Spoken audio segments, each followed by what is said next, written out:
Assalamualaikum warahmatullahi wabarakatuh. Halo teman-teman, perkenalkan nama aku Deswita Natania Putri. Pada kesempatan kali ini aku akan membahas salah satu materi dari mata kuliah Manajemen Sumber Daya Manusia, yaitu hubungan industrial, dengan membawa dua topik utama, yaitu konsep hubungan industrial dan sarana hubungan industrial. Sebelumnya, kalian tahu nggak sih apa itu pengertian dari hubungan industrial? Jadi hubungan industrial ini disebut juga dengan hubungan perburuhan. Nah, menurut pasal 1 angka 16 nomor 13 tahun 2003 tentang ketenagakerjaan, hubungan industrial adalah suatu sistem hubungan yang terbentuk antara para pelaku dalam proses produksi barang dan jasa yang terdiri dari unsur pengusaha, pekerja atau buruh, dan pemerintah yang didasarkan pada nilai-nilai Pancasila dan Undang-Undang Dasar Negara Republik Indonesia tahun 1945. Selain itu, terdapat beberapa definisi mengenai hubungan industrial menurut para ahli, yaitu yang pertama adalah Musni Tambuzai. Nah, menurut Musni Tambuzai, hubungan industrial merupakan pola hubungan interaktif yang terbentuk di antara para pelaku dalam proses produksi barang dan jasa seperti pengusaha, pekerja atau buruh, dan pemerintah dalam suatu hubungan kerja. Lalu yang kedua, menurut Dr. Andes Yunus Samad, hubungan industrial diartikan sebagai pola atau sikap dan perilaku yang terbentuk di antara para pelaku, yaitu pekerja atau buruh, pengusaha, pemerintah, dan masyarakat dalam proses produksi barang dan jasa. Dan yang ketiga, menurut Dr. Payamanje Simanjuntak, hubungan industrial adalah hubungan antara semua pihak yang terkait atau berkepentingan atas proses produksi barang dan jasa di suatu perusahaan. Secara sederhana dapat disimpulkan dari beberapa pengertian tersebut bahwa hubungan industrial ini merupakan hubungan antara semua pihak yang terkait atau berkepentingan atas proses produksi, pelayanan jasa, operasional, dan segala kegiatan yang ada di dalam suatu perusahaan. Selanjutnya, apa sih tujuan dari adanya konsep hubungan industrial ini? Hubungan industrial bertujuan untuk menciptakan hubungan yang harmonis antara para pengusaha dan juga para pekerja. Keharmonisan tersebut tidak hanya bertujuan untuk memfasilitasi peningkatan produktivitas, tetapi juga memfasilitasi terciptanya ketentraman kerja atau industrial peace. Situasi seperti ini merupakan syarat utama bagi perkembangan industrial, sehingga diharapkan dapat menjadi pendorong terhadap laju pertumbuhan ekonomi. Nah, salah satu implikasi dari hubungan yang harmonis ini adalah terpenuhinya kesejahteraan para pekerja, seperti jaminan sosial dan fasilitas kesejahteraan, dengan tetap memperhatikan kemampuan perusahaan. Oleh karena itu, perlu dikembangkan dan diterapkan konsep hubungan industrial yang diharapkan mampu menjaga kepentingan masing-masing pelaku dalam proses produksi yang akhirnya mengarah pada stabilitas kehidupan masyarakat guna terwujudnya masyarakat yang adil dan makmur. Nah, selanjutnya pembahasan mengenai sarana hubungan industrial. Berdasarkan pasal 103 Undang-Undang Nomor 13 Tahun 2003 tentang Ketenagakerjaan, mengatur bentuk-bentuk dari hubungan sarana industrial yang terdiri dari, yaitu yang pertama, serikat pekerja atau serikat buruh. Nah, jadi suatu organisasi yang dibentuk dari, oleh dan untuk pekerja atau buruh, baik itu di dalam perusahaan maupun di luar perusahaan, yang memiliki sifat bebas, terbuka, mandiri, serta bertanggung jawab guna untuk mempertanggungjawabkan hak dan kepentingan pekerja atau buruh, dan juga meningkatkan kesejahteraan pekerja atau buruh dan keluarganya. Lalu yang kedua ada organisasi pengusaha. Sama halnya dengan pekerja, para pengusaha di sini juga memiliki hak dan kebebasan menjadi anggota organisasi atau asosiasi pengusaha. Asosiasi pengusaha sebagai organisasi atau perhimpunan wakil pimpinan perusahaan merupakan mitra serikat pekerja dan pemerintah dalam menangani masalah ketenagakerjaan dan hubungan industrial. Asosiasi pengusaha dapat dibentuk menurut sektor industri atau jenis usaha, mulai dari tingkat lokal sampai dengan tingkat kabupaten, provinsi, hingga ke tingkat pusat dan tingkat nasional. Yang ketiga ada lembaga kerjasama bipartit.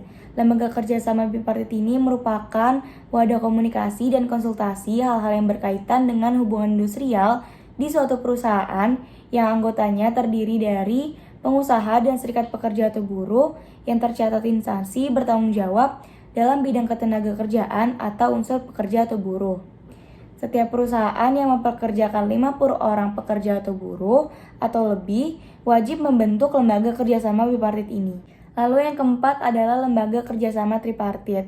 Lembaga kerjasama tripartit ini juga merupakan wadah komunikasi, konsultasi, dan musyawarah mengenai masalah ketenagakerjaan yang anggotanya terdiri dari unsur organisasi pengusaha, serikat pekerja atau buruh, dan pemerintah.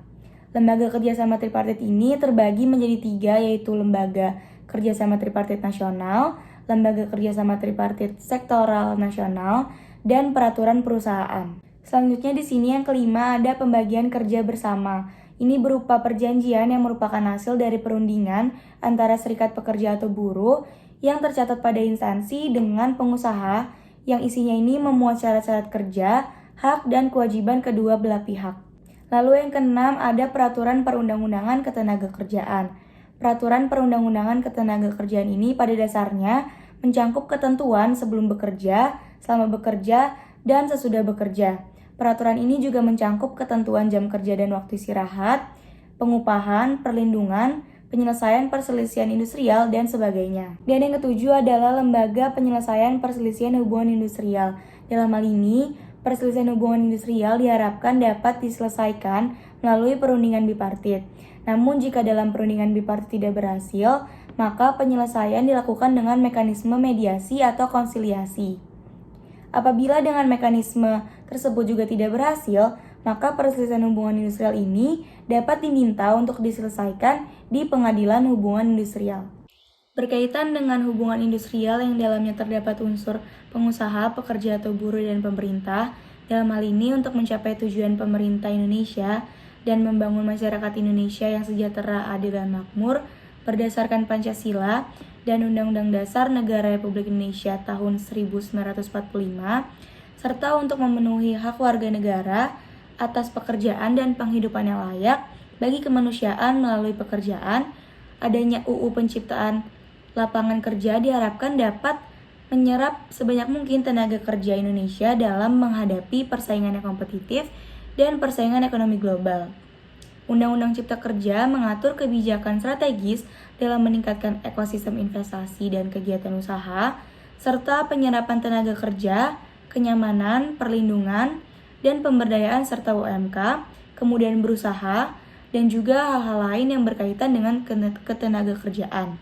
Dalam rangka penguatan perlindungan kepada tenaga kerja dan meningkatkan peran dan kesejahteraan pekerjaan atau buruh, dalam mendukung ekosistem investasi, undang-undang ini mengubah, menghapus, atau menetapkan peraturan baru dari beberapa ketentuan yang diatur dalam undang-undang. Namun berbanding terbalik dengan hal tersebut, adanya perubahan, penghapusan, serta penetapan pengaturan baru dari Undang-Undang Cipta Kerja tidak menyelesaikan masalah yang ada di Undang-Undang Ketenagakerjaan. Sedikitnya terdapat 4 masalah dalam klaster ketenagakerjaan pada Undang-Undang Cipta Kerja ini, yaitu pertama, soal mekanisme perjanjian kerja waktu tertentu atau PKWT atau kontrak. Undang-Undang Cipta Kerja ini menghilangkan periode batas waktu kontrak yang terdapat di dalam pasal 59 Undang-Undang Nomor 13 Tahun 2003 yang mengakibatkan pengusaha ini bisa mengontrak berulang-ulang dan terus-menerus tanpa batas periode penggunaan PKWT atau karyawan. Dengan demikian, PKWT atau karyawan kontrak bisa diberlakukan seumur hidup tanpa pernah diangkat menjadi karyawan tetap. Hal ini berarti tidak ada job security atau kepastian bekerja. Padahal dalam Undang-Undang Nomor 13 Tahun 2003 tentang ketenagakerjaan PKWT atau karyawan kontrak, batas waktu kontraknya ini dibatasi maksimal 5 tahun dan maksimal 3 periode kontrak. Dengan demikian, setelah menjalani kontrak maksimal 5 tahun, maka karyawan kontrak ini mempunyai harapan untuk diangkat menjadi karyawan tetap atau permanen apabila mempunyai kinerja yang baik dan perusahaan tetap berjalan. Tetapi dengan adanya perubahan di UU Cipta Kerja ini menghilangkan kesempatan dan harapan tersebut. Lalu yang kedua, pengupahan. Hal ini terlihat dengan adanya sisipan pasal 88C ayat 2 yang menyebutkan gubernur dapat menetapkan upah minimum kabupaten atau kota dengan cara tertentu. Penggunaan frasa dapat dalam penetapan upah minimum kabupaten atau kota atau UMK sangat merugikan para buruh. Karena penetapan UMK ini bukanlah kewajiban, bisa saja gubernur nantinya tidak menetapkan UMK. Hal ini akan mengakibatkan terjadinya upah menurun atau upah murah. Dengan kata lain, berlakunya Undang-Undang Cipta Kerja mengembalikan kepada rezim upah murah. Yang ketiga yaitu PHK. Undang-Undang Cipta Kerja memberi kemudahan bagi pemberi kerja untuk melakukan PHK. Perubahan pasal 51 Undang-Undang Ketenagakerjaan yang mengatur dalam hal PHK tidak dapat dihindari dan alasan PHK-nya ini hanya diberitahukan oleh pengusaha kepada pekerja atau buruh. Namun sebelumnya dalam Undang-Undang Ketenagakerjaan mengatur jika segala upaya telah dilakukan tetapi PHK tidak dapat dihindari, PHK ini wajib dirundingkan dengan pengusaha dan buruh. Jika perundingan tersebut tidak menghasilkan persetujuan, pengusaha hanya dapat melakukan PHK setelah memperoleh penetapan Lembaga Penyelesaian Perselisihan Hubungan Industrial. Sedangkan dalam Undang-Undang Cipta Kerja, jika pengusaha ini ingin melakukan PHK, hanya perlu memberitahukannya kepada para pekerja. Dan yang keempat ada outsourcing atau alih daya. Dalam hal ini, Undang-Undang Cipta Kerja menghapus pasal 64 dan 65 Undang-Undang Nomor 13 Tahun 2003. Selain itu juga menghapus batasan 5 jenis pekerjaan yang terdapat di dalam pasal 66 yang memperbolehkan penggunaan tenaga kerja outsourcing hanya untuk cleaning service, catering, security, driver, dan jasa penunjang perminyakan. Dengan tidak adanya batasan terhadap jenis pekerjaan yang boleh menggunakan tenaga kerja outsourcing, maka semua jenis pekerjaan di dalam pekerjaan utama atau pekerjaan pokok dalam sebuah perusahaan bisa menggunakan karyawan outsourcing. Dengan sistem kerja outsourcing ini, seorang buruh tidak lagi memiliki kejelasan terhadap upah, jaminan kesehatan, jaminan pensiun, dan kepastian pekerjaannya.